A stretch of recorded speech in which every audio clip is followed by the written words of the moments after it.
Good morning students. जो loop के classes में उसी सीक्वेंस में हम एक और टॉपिक करने वाले हैं और टॉपिक क्या है आपका पाइथन रेंज फंक्शन।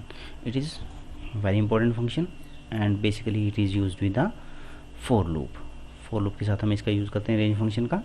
तो रेंज फंक्शन की पहले हम एक डेफिनेशन देख लेते हैं। What is range function? The range function returns A sequence of numbers. You must note that it returns a sequence of numbers and starting from 0 by default and increment by 1 by default and stops before a specified number। और इसका हम एक syntax देख लेते हैं। what is the syntax of a range function? It will starts with a keyword range, then it has 3 parameter: start, stop and then step. अब हम हर एक जो पैरामीटर है उसको डिस्कस कर लेते हैं। Both the start parameter and step parameter both are optional. It is not mandatory to provide the values of start and stop value in a range function. तो आपका बेसिकली जो स्टार्ट वैल्यू वो क्या दिखा रहा है? It is the number from which the sequence will be start. Suppose करो in a sequence there are 10 number 1 to 10, then the start value will be 1 and the stop value will be the, what is stop value? Stop value will be the last value of the not the last value. Stop will indicate the last value plus 1. You have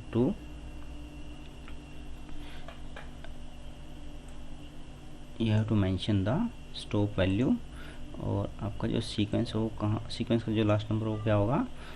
ये जो last value आपने दिया है stop value -1, मतलब उसके एक कम तक वो जो सीक्वेंस है वो वहाँ पर स्टॉप हो जाएगी। ठीक है ना। अब स्टेप क्या करेगा? Step will provide the difference between the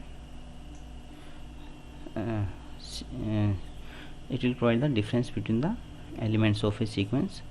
ठीक है ना। जैसे आपका AP सीरीज़ होती है, GP सीरीज़ होती है। तो AP सीरीज़ में क्या होता है? हर एक एलिमेंट, दो कंसेक्यूटिव एलिमेंट के बीच में एक पर्टिकुलर डिफरेंस होता है, एक कांस्टेंट डिफरेंस रहता है। वैसे ही आपका जो सीक्वेंस, जो रेंज फंक्शन है वो क्या करता है? एक सीक्वेंस रिटर्न करता है। उसमें क्या होगा? जो कंसेक्यूटिव एलिमेंट्स हैं उनके बीच में एक कॉमन डिफरेंस रहेगा हर एक एलिमेंट, किसी भी दो एलिमेंट्स के बीच में। ठीक है ना। तो पैरामीटर्स, ये आपके पैरामीटर्स हो गए हैं। स्टार्ट वैल्यू, स्टॉप वैल्यू है, स्टेप वैल्यू। आपको क्या करना है? स्टार्ट क्या इंडिकेट कर रहा है कि इस नंबर से आपकी सीक्वेंस स्टार्ट होने वाली है। स्टॉप क्या करेगा? It will provide the last element at which the sequence will stop and this will not be included in the sequence. ठीक है ना। और स्टेप क्या करेगा? It will provide the difference हर एक एलिमेंट के बीच में, टू कंसेक्यूटिव एलिमेंट के बीच में जो कांस्टेंट डिफरेंस रहेगा वो किसके थ्रू प्रोवाइड किया जाता है? स्टेप के। अब देख सकते हैं an integer number specifying the incrementation. By default it is 1। अगर यहाँ पर ये नहीं दिया होगा तो बाय डिफ़ॉल्ट कितना होगा इंक्रीमेंट? 1। अगर यहाँ पर स्टार्ट वैल्यू नहीं दी होगी तो bye default it will be 0। हमें एग्जाम्पल से देखेंगे इनको। अभी एक सिंपल एग्जाम्पल लेते हैं। Create a sequence of number from 3 to 5 and print each element in the sequence. तो हमने क्या किया? x is equal to range 3,6। अब ये जो रेंज फंक्शन है ये कहाँ स्टार्ट हो रहा है? हमने क्या दिया इसमें? स्टार्ट वैल्यू दी है, स्टॉप वैल्यू दी है और स्टेप वैल्यू नहीं दी है। तो बाय डिफ़ॉल्ट स्टेप क्या होगा? 1 होगा। तो रेंज में फर्स्ट एलिमेंट क्या हो जाएगा? 3। Second element, because value of step is 1, तो next value will be 3 plus 1 4. Then next element 4 plus 1 5. तो हमने यहाँ पर अगर for लूप लगाते हैं for n in x। अब n किस किस को इंडिकेट कर रहा है? x में जितने भी एलिमेंट हैं उनको एक एक करके वो इंडिकेट कर रहा है। तो x में क्या है? x में आपकी क्या है? एक सीक्वेंस है और वो सीक्वेंस, उस सीक्वेंस में क्या क्या एलिमेंट है? 3, 4 एंड 5। तो n में फर्स्ट क्या वैल्यू स्टोर हो जाएगी? सीक्वेंस में जो फर्स्ट एलिमेंट है 3, तो n में 3 वैल्यू स्टोर हो जाएगी, ये प्रिंट हो जाएगी 3। उसके बाद नेक्स्ट एलिमेंट क्या है सीक्वेंस में 4, तो n में 4 वैल्यू स्टोर हो जाएगी, इसको प्रिंट करेंगे तो 4 आएगा।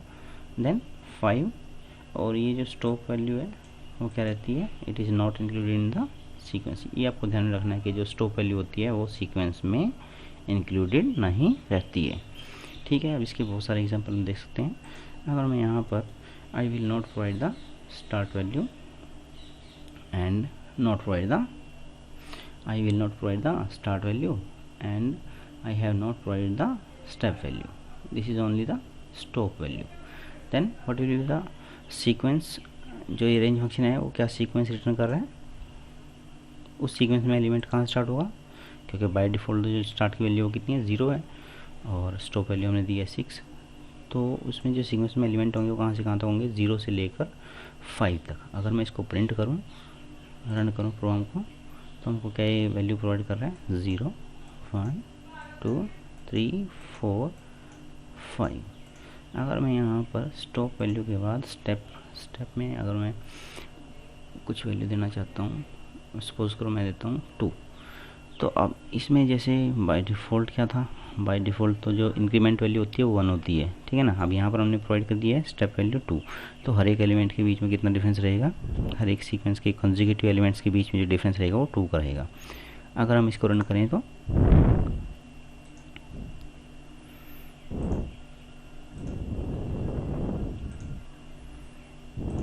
यस, इसको एक बार रीस्टार्ट कर लेते हैं।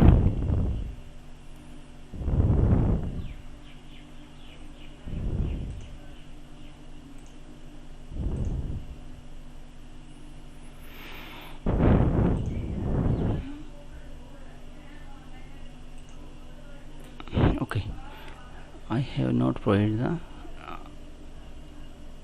I will provide only the stop value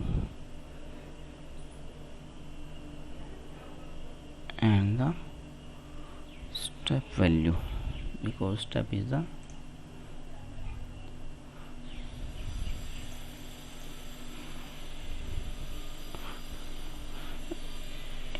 अगर हमको स्टेप की वैल्यू प्रोवाइड करनी है तो हमको स्टॉप और स्टार्ट वैल्यू प्रोवाइड करनी पड़ेगी। तो मैं कर लेता हूँ 1,6 और स्टेप वैल्यू 2।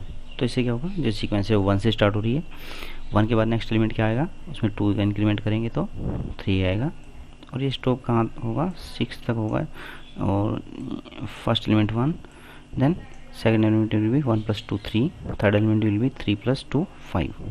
तो इसमें 3 ही एलिमेंट होंगे सीक्वेंस में 1 3 एंड 5। अब हम इसमें जो है ना अलग अलग वैल्यूज डाल के देख लेते हैं। अब मैं यहाँ पर क्या करूँगा, start value will be 8, stop value will be 2 and increment में भी minus, I will provide the difference -1. Then it will start counting from the first value will be the 8, then second value will be the 8 - 1 7, then 6, then 5 4 3 and 2 will not be included in the sequence because stop value will be excluded. 8 7 6 5 4 3। अब मैं यहाँ पर अगर इसमें difference 2 का दे देता हूँ, उस केस में क्या होगा, आपकी जो सीक्वेंस होगी वो क्या होगी 8, देन 8 - 2 6, 6 - 2 4 और 4 - 2 2 होगा, पर 2 जो है इसमें इंक्लूडेड नहीं रहेगी, एक्सक्लूडेड रहेगी। तो ये आपको आई थिंक सबको ये क्लियर हो गया होगा। अगर मैं यहाँ पर 1 दे देता हूँ और ये -2 देता हूँ, then it will not print any value because it will not create any sequence. I think ये सबको क्लियर हो गया होगा।